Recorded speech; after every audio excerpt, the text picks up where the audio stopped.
L'histoire que nous allons vous raconter aujourd'hui nous plonge au cœur des relations humaines, là où les apparences sont souvent trompeuses et où la bonté se cache dans les gestes les plus simples. C'est un conte moderne sur la famille, le deuil et la quête inattendue de l'amour, qui nous emmène dans l'effervescence d'une grande métropole africaine. C'était un mercredi après-midi accablant de chaleur, une de ces journées où les rues de Lagos exhalaient une odeur de pneus fondus et de frustration contenue. Un concert assourdissant de klaxons rageurs s'élevait des embouteillages.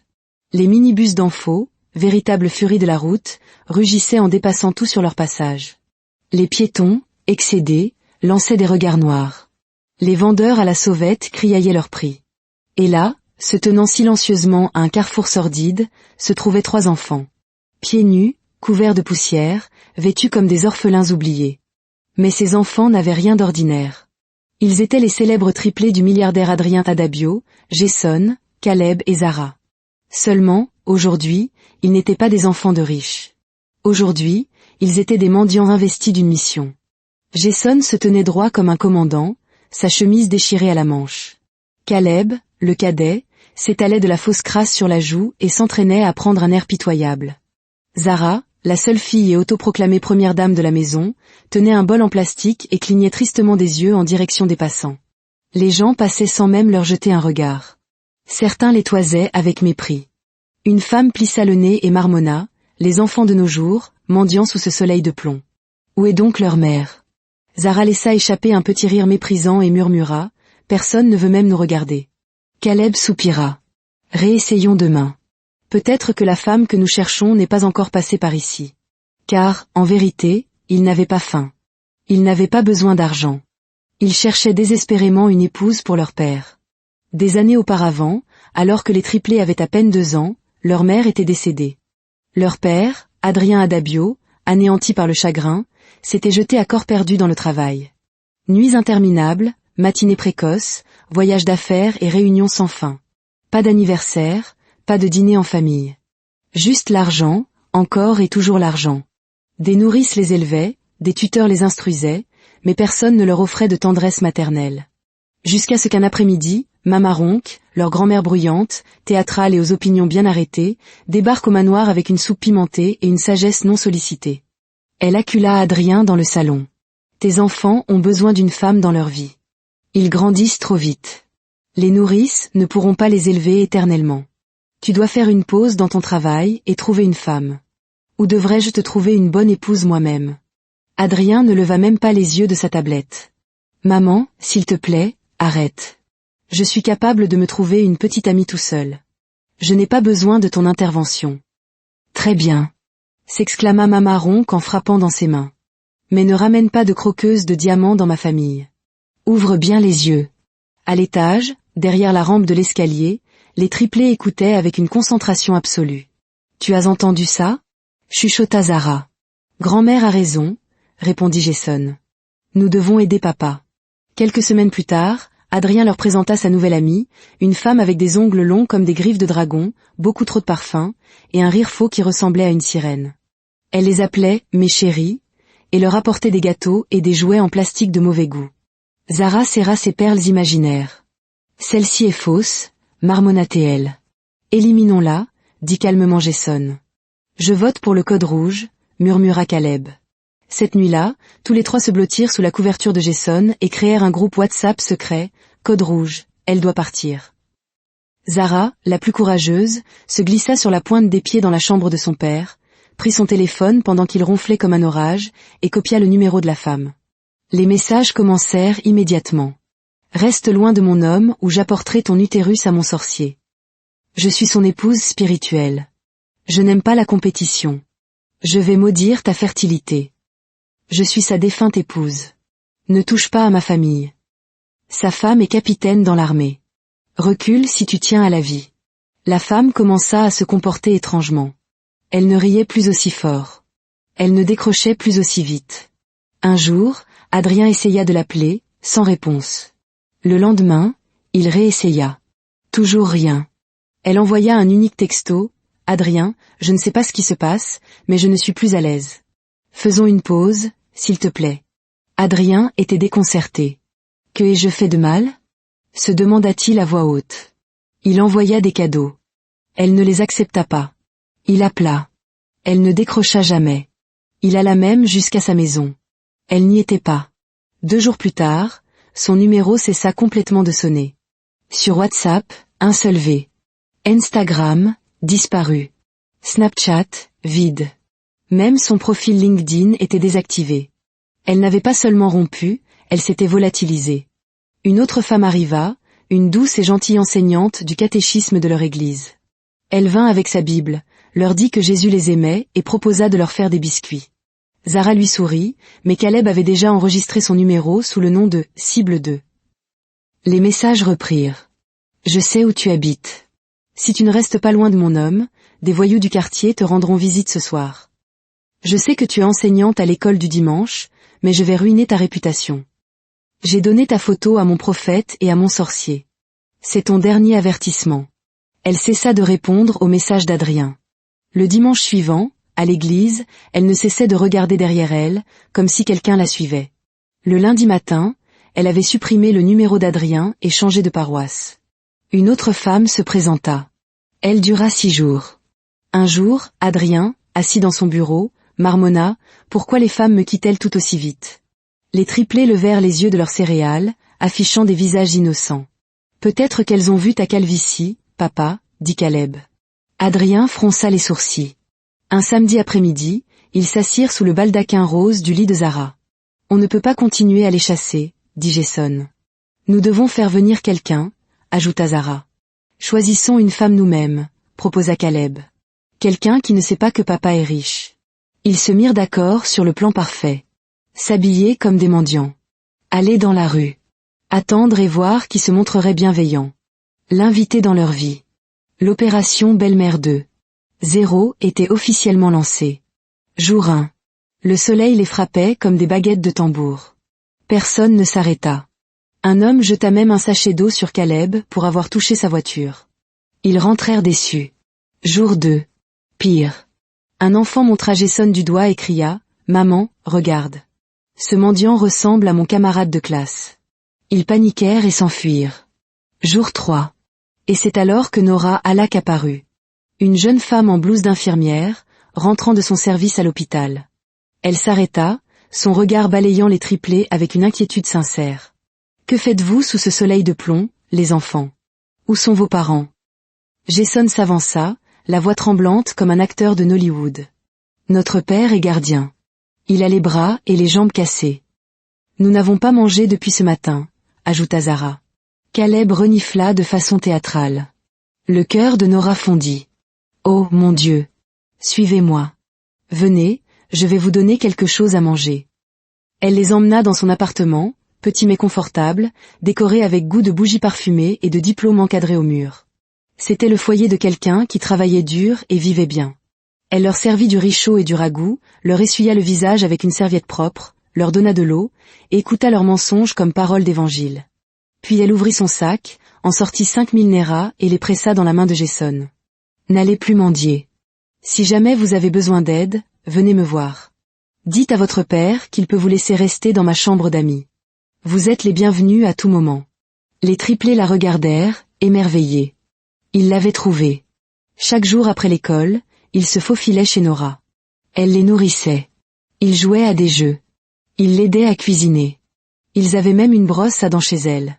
« C'est elle », chuchota Zara un jour. Jason hocha la tête. Elle a réussi le test. Caleb se frotta le ventre. Et son riz jollof est incroyable. Ils avaient trouvé leur belle-mère. Il ne restait plus qu'à la présenter à leur père. Et cela allait déclencher un chaos auquel ils n'étaient absolument pas préparés. Cela faisait des semaines que les triplés avaient rencontré Nora. Chaque jour après l'école, ils se changeaient, quittant leurs uniformes impeccables dans les toilettes des garçons pour enfiler les vêtements poussiéreux et en lambeaux qu'ils cachaient dans un sac en plastique noir derrière le poste de sécurité. Puis, ils se glissaient dehors, hélaient un tricycle taxi et se rendaient chez Nora, tels 3 agents secrets en mission. Nora n'avait aucune idée qu'ils étaient des enfants de milliardaires. Pour elle, c'étaient juste de pauvres et gentils enfants des rues qui avaient besoin d'aide. Et elle les aidait. Elle les nourrissait presque quotidiennement. Riz, haricots, spaghettis, ignames, porridge. Parfois, elle leur faisait même frire du poulet, simplement parce que Caleb avait dit un jour « Tati, j'ai rêvé de poulet la nuit dernière. » Elle ne se contentait pas de les nourrir. Elle leur donnait de l'argent pour des goûters, des vêtements, des brosses à dents. Elle avait même emmené Jason à la pharmacie une fois parce qu'il toussait trop. Les enfants l'adoraient. Elle était lentement devenue la mère qu'il n'avait jamais eue, attentionnée, chaleureuse et généreuse.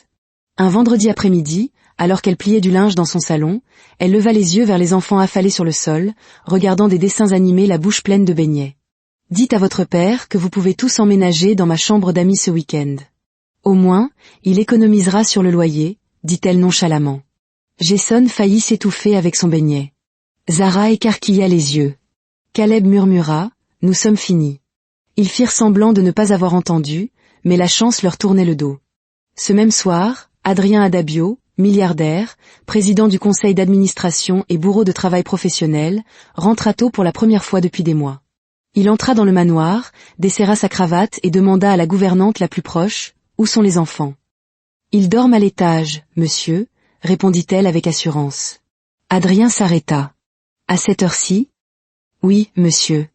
Ils ont dit qu'ils étaient fatigués de leur journée d'école », ajouta la cuisinière. Il fronça les sourcils et monta. Il gravit le long escalier de marbre et entra dans la chambre de Jason. Vide. La chambre de Caleb. Vide. La chambre de Zara. Son lit était fait. Son ours en peluche, intact. Il commença à paniquer. Jason. Caleb. Zara. Appelait-il, la voix de plus en plus forte. Aucune réponse. Il redescendit en courant. Où sont mes enfants ? Cria-t-il. La maison explosa en un chaos indescriptible. Les cuisiniers laissèrent tomber leurs casseroles. Les gardes de sécurité vérifièrent les portails. Les nourrices, tremblantes, fouillèrent les armoires et sous les lits. Rien. Le cœur d'Adrien battait si fort qu'il dut s'asseoir. Appelez la police. Appelez la sécurité privée. Appelez l'école. Appelez les parents de leurs amis. Je m'en fiche, trouvez-les. Il se précipita lui-même dans sa voiture, les mains tremblantes, le front en sueur malgré la climatisation. Il conduisit comme un fou d'un bout à l'autre du domaine, frappant au portail. « Mes enfants, sont-ils venus ici ? Avez-vous vu des triplés ?» Une femme lui dit « Monsieur, j'ai vu passer un tricycle-taxi avec des enfants qui leur ressemblaient. » Il n'attendit pas la fin de la phrase. Il fit demi-tour et démarra en trombe. Pendant ce temps, les triplés étaient assis dans l'appartement confortable de Nora, léchant le rijolof sur leurs doigts et se disputant au sujet des dessins animés. « Je suis pour Ben 10, dit Caleb. « Burke, moi je suis pour les super nanas, répondit fièrement Zara. Jason leva les yeux au ciel. « Vous n'avez aucun goût. » Nora était assise par terre, les regardant avec amusement tout en empilant les assiettes vides. « Vous avez mangé comme des soldats, dit-elle. Allons chercher une glace. C'est ma tournée. » Ouais, crièrent-ils à l'unisson. Ils se serrèrent dans un tricycle-taxi, Jason à l'avant, Nora et les deux autres à l'arrière. Au moment où le véhicule tournait sur l'avenue Allen, 2 fourgons de police les bloquèrent dans un crissement de pneus. Des officiers en uniforme les encerclèrent. Et, madame, descendez. Que se passe-t-il ? Demanda Nora, confuse. Une policière l'attrapa brutalement et la tira dehors. Vous êtes en état d'arrestation pour l'enlèvement de 3 mineurs. Quoi ? Je ne suis pas une kidnappeuse, madame l'agent. Je suis infirmière. Vous raconterez ça au juge, aboya la policière. Un officier porta Hara comme un sac de pommes de terre. Les garçons furent conduits vers un autre fourgon. Nora fut poussée dans le fourgon de police, prise en sandwich entre 2 agents. Elle regarda les enfants à travers la vitre, confuse, trahie et humiliée. Au poste, Nora fut jetée derrière le comptoir comme une vulgaire pickpocket. On lui prit son sac, on lui arracha son foulard. Elle était assise en silence, le cœur battant à tout rompre, le cerveau en ébullition.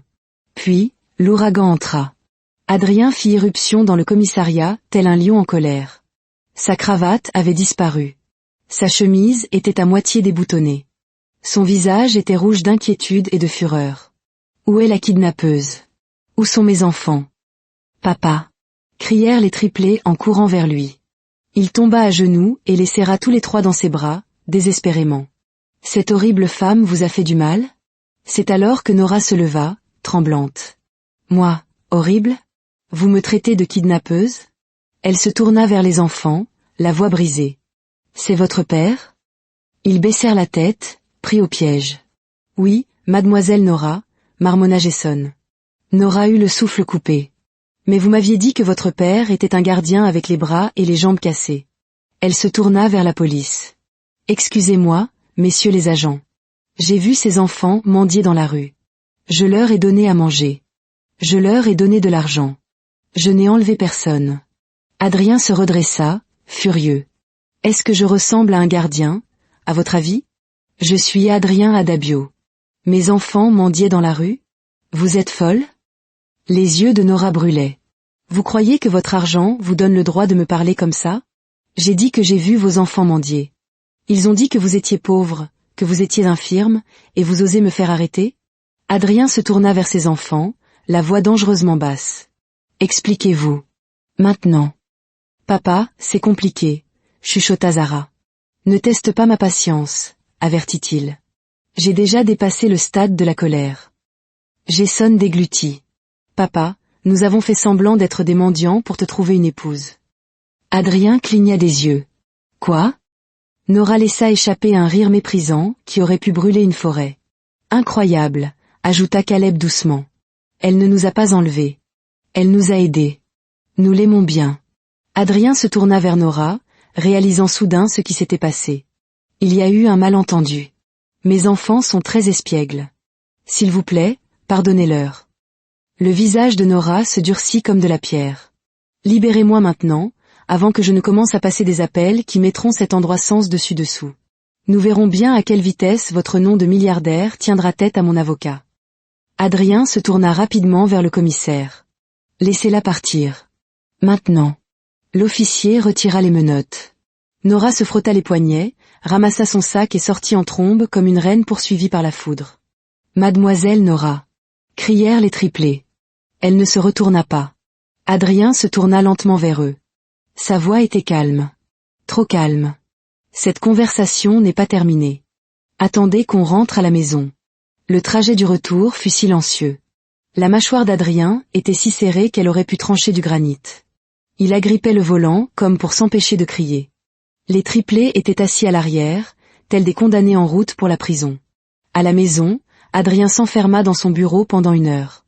Quand il les appela enfin, ils entrèrent en file indienne, comme des enfants de chœur. Il ne cria pas. C'était pire. Qui vous a dit que c'était votre travail de me trouver une femme? Silence. Qui vous a dit d'aller mendier dans les rues? Silence. Et si quelqu'un que je connais vous avait vu? Et si vous aviez été réellement enlevé? Ils marmonnèrent. Nous sommes désolés, papa. Je ne veux pas de vos excuses. Vous êtes consigné à vie. Plus d'écran, plus de sorties. De l'école à la maison. Couché à 20 heures. Puis il plissa les yeux. Attendez. C'est vous qui êtes responsable de la disparition de toutes mes petites amies? Le silence était assourdissant. Adrien laissa tomber sa tête dans ses mains. Incroyable. Mes propres enfants. Vous m'avez embarrassé. Jason leva les yeux. Nous voulions juste quelqu'un qui ne soit pas une croqueuse de diamants. Zara ajouta, nous l'aimons bien, elle. Caleb hocha la tête. Son riz jollof est une tuerie. Adrien ne savait pas s'il devait pleurer ou rire. Mais au fond de lui, il commençait à se demander. Était-il possible qu'ils aient trouvé quelqu'un qui valait la peine d'être regardé à 2 fois?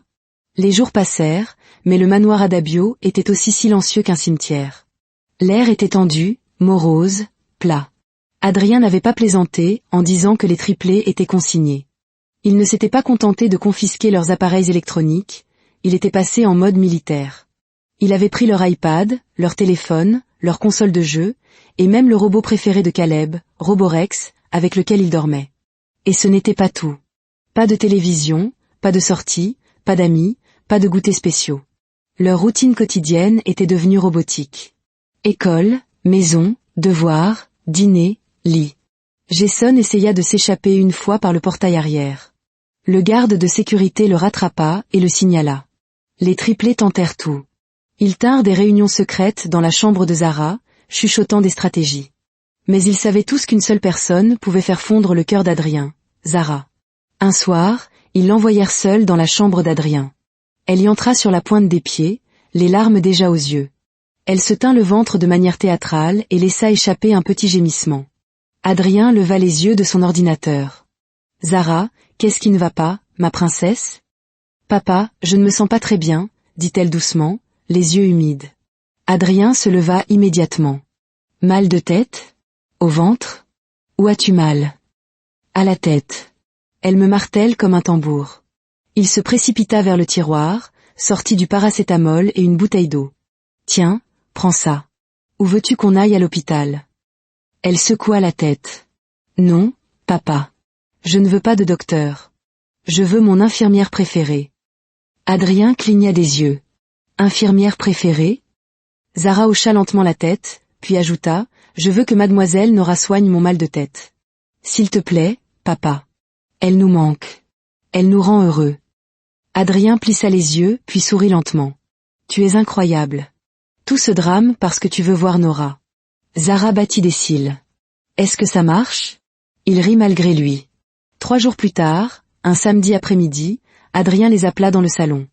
Habillez-vous correctement. Nous allons nous excuser auprès de cette femme. Ils se figèrent, puis crièrent de joie et le serrèrent dans leurs bras comme s'ils venaient de leur acheter un vaisseau spatial. Ils frappèrent à la porte de Nora. Elle ouvrit et se figea. Adrien se tenait derrière les enfants comme un garde du corps. Nora cligna des yeux. Encore vous? Les triplés dirent en chœur, s'il vous plaît, nous sommes désolés. Jason ajouta, nous avons menti parce que nous vous aimions bien. Nora soupira profondément, essayant de ne pas sourire. Vous avez de la chance d'être mignon. Puis elle pointa un doigt vers eux, sévèrement. Ne mentez plus jamais comme ça. Jamais. Ils hochèrent la tête rapidement. Adrien s'éclaircit la gorge. Je suis désolé aussi pour la façon dont je vous ai traité. Je vous ai mal jugé. Nora croisa les bras et ne dit rien. Pouvons-nous entrer? Demanda poliment Adrien. Elle s'écarta. Ne touchez à rien, les avertit-elle. Ce jour-là, ils ne restèrent que 20 minutes. À la maison, les triplés supplièrent leur père de les laisser y retourner. Il refusa, mais il savait qu'il perdait la bataille. Le week-end suivant, il céda. Chaque samedi, cela devint une routine.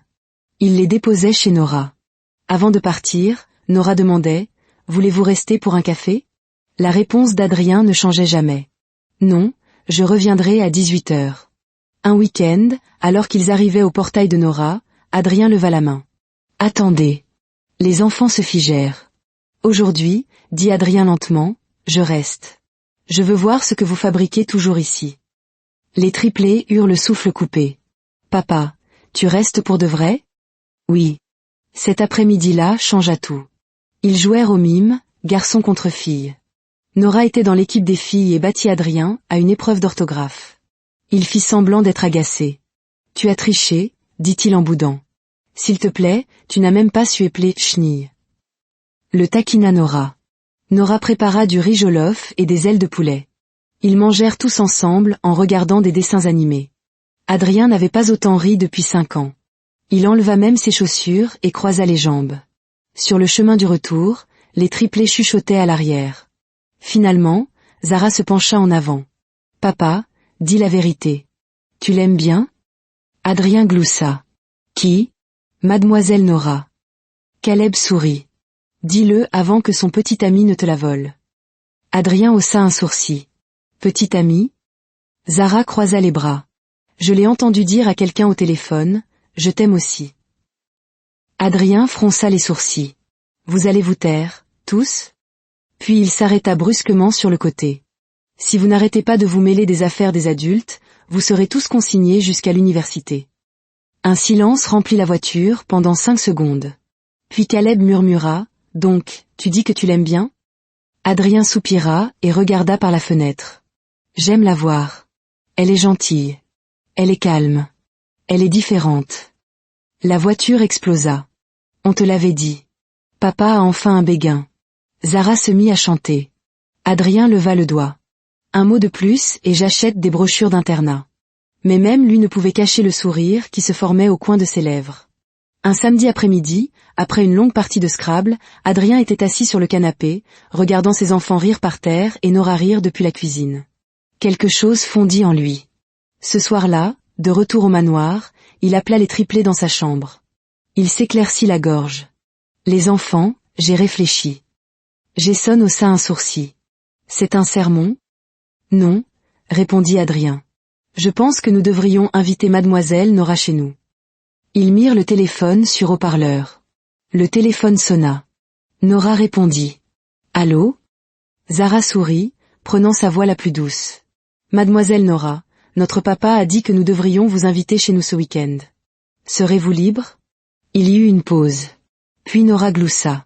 Bien sûr, j'aimerais beaucoup venir. Le week-end arriva. Le manoir bourdonnait d'excitation. Et puis Nora arriva. Elle portait une robe simple, ses cheveux en boucles douces, et tenait un bol de beignets fait maison. Dès qu'elle entra, la maison s'illumina. Adrien observait depuis l'escalier, faisant semblant de vérifier ses emails. Mais la vérité, c'est qu'il ne pouvait détacher son regard d'elle. Ce soir-là, après le dîner, il la raccompagna chez elle. Le trajet en voiture fut principalement silencieux, mais d'un silence confortable. Quand elle sortit de la voiture, Adrien faillit la rappeler. Presque. Les semaines passèrent et Nora continua de venir chaque week-end. Adrien cessa peu à peu de faire semblant d'être occupé. Il commença à s'asseoir, puis à se joindre au jeu, puis à rire aux éclats. Bientôt, Nora n'était plus la gentille infirmière qui avait aidé ses enfants. Elle était devenue leur personne. Puis vint la soirée sur le balcon. C'était un samedi soir frais. Adrien et Nora étaient assis sur le balcon à l'étage, sirotant un jus. Adrien s'éclaircit la gorge. « Mes enfants vous adorent. » Nora sourit, regardant les étoiles. « Je les adore aussi. »« Je crois que je vous ai mal jugé, » dit doucement Adrien. « Au poste de police. Je ne me suis jamais vraiment excusé. » Nora le regarda de côté. « Oh, vous voulez dire quand vous m'avez traité d'ignoble kidnappeuse et avez failli me donner un casier judiciaire ?» Il grimaça. « Aïe !» Elle gloussa. « Ne vous inquiétez pas, je ne suis pas rancunière. » Il fit une autre pause, scrutant son visage. « Zara a dit qu'elle vous avait entendu dire « Je t'aime aussi » au téléphone. » Nora haussa un sourcil. « Écoutait-elle ma conversation privée ?» Adrien hocha la tête. « Elle se cachait sous votre table à manger. » Nora rit. « Cette fille. C'était ma mère. Je suis célibataire. » Le rythme cardiaque d'Adrien tripla. « Ah eh bien, je suis célibataire aussi. » Un silence s'installa entre eux. Ni lourd, ni gênant. Tout avait déjà été dit.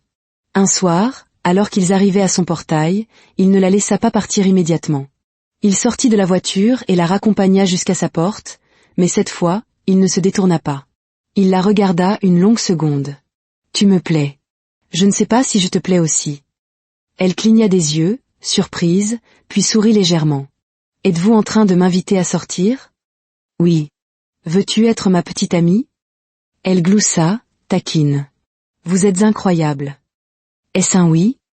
Elle le regarda dans les yeux. « Oui, c'est un oui. » Le lendemain matin, Adrien entra dans le salon, s'éclaircit la gorge et déclara « Elle a dit oui. » Les triplés sautèrent de joie. « Nous sommes des experts en sélection d'épouses. » Le jour suivant, ils appelèrent leur grand-mère en vidéo. « Grand-mère, papa a une petite amie maintenant. » 10 heures plus tard, Mama Ronque débarqua sur le pas de la porte de Nora comme une tornade. « Tu as dit oui à mon fils.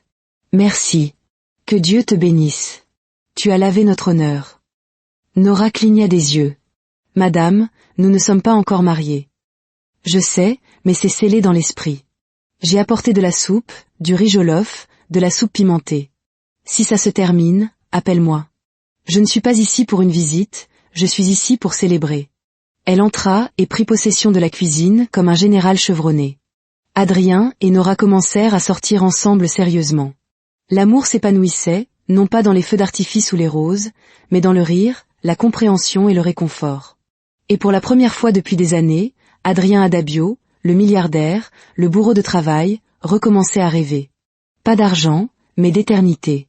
Un matin, Mama Ronquet fit irruption dans la chambre d'Adrien. « Adrien, j'en ai marre de faire semblant. Quand vas-tu enfin la demander en mariage avant qu'un autre homme au ventre plat ne te la vole ?» Adrien se moqua. « Mama, moi ? Un milliardaire, grand, ténébreux et beau comme moi ? Tu penses que quelqu'un peut me prendre Nora ?» Mama siffla. « Tu es un homme de seconde main, mon cher. Ne te fais pas d'illusions. Le marché est compétitif. Agis vite. » Adrien rit jusqu'à en tomber du lit. Mais cette nuit-là, il ne put dormir. Quelques semaines plus tard, un dimanche soir, il rassembla les enfants et murmura opération demande en mariage commence ce soir. Le plan était simple.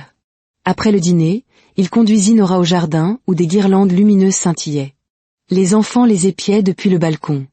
Adrien prit la main de Nora, s'agenouilla lentement et dit « Nora, après des années à m'ensevelir dans le travail, après la douleur et la confusion, tu as apporté la vie, le rire, la guérison. Veux-tu m'épouser » Nora cligna des yeux 2 fois. « Attends, c'est réel ?» Adrien hocha la tête, nerveux. « Très réel. » Elle sourit. « Eh bien, je suppose que je serais folle de dire non. » Les triplés crièrent depuis l'étage comme des singes sauvages. Elle a dit oui. Le mariage eut lieu quelques semaines plus tard. C'était simple mais magique. Jason et Caleb portaient de minuscules smokings. Zara était la demoiselle d'honneur, jetant des fleurs comme une reine. Mama Ronk pleura en voyant Nora. « Voyez ma belle-fille, un modèle d'exception, pas comme ces créatures aux lèvres de dragon que tu ramenais avant. » Cria-t-elle au milieu de l'allée. Pendant la réception, Adrien dit dans son discours « Je pensais que l'amour était une distraction, jusqu'à ce que Nora me prouve que l'amour est la paix, pas le bruit. Merci d'avoir refait de cette maison un foyer. » Mais le plus grand rebondissement arriva 1 mois plus tard. Nora commença à dormir beaucoup. Elle refusa le riz jollof. Puis elle faillit pleurer à l'odeur des œufs durs. C'est alors que Zara, médecin autoproclamé, dit « Attendez, c'est exactement comme ma maîtresse avant qu'elle n'ait son bébé. » Ils se précipitèrent pour acheter un test. 2 lignes. Nora le fixa, choquée. « Oh mon Dieu! Ce n'est pas le stress. Je suis enceinte. » 9 mois plus tard, un mardi pluvieux, Nora donna naissance à une magnifique petite fille. La chambre d'hôpital se transforma en fête. Les triplés firent irruption, portant des t-shirts assortis de « grand frère » et « grande sœur ». Zara attrapa le bébé la première. « Je vous avais dit que c'était une fille. » Adrien était déjà en larmes. Mama Ronk arriva avec une glacière de soupe pimentée. Adrien se tourna vers Nora, l'embrassa sur le front et dit doucement « Merci. Merci d'être entré dans nos vies, de nous avoir aimés, de nous avoir guéris. » Nora sourit faiblement. « Merci de m'avoir fait confiance avec tes enfants et ton cœur. » Adrien prit une profonde inspiration et dit à tout le monde dans la pièce « Après des années de solitude, je n'ai pas seulement trouvé une compagne. J'ai trouvé ma meilleure amie, la confidente de mes enfants, et la plus grande infirmière que j'ai jamais rencontrée. Malgré le chaos, nous voici, une famille, une maison pleine, un cœur comblé. » Ainsi s'achève ce récit, nous rappelant que les familles les plus complexes peuvent trouver leur équilibre dans les rencontres les plus inattendues, et que l'amour, le vrai, ne se soucie ni des apparences, ni des comptes en banque.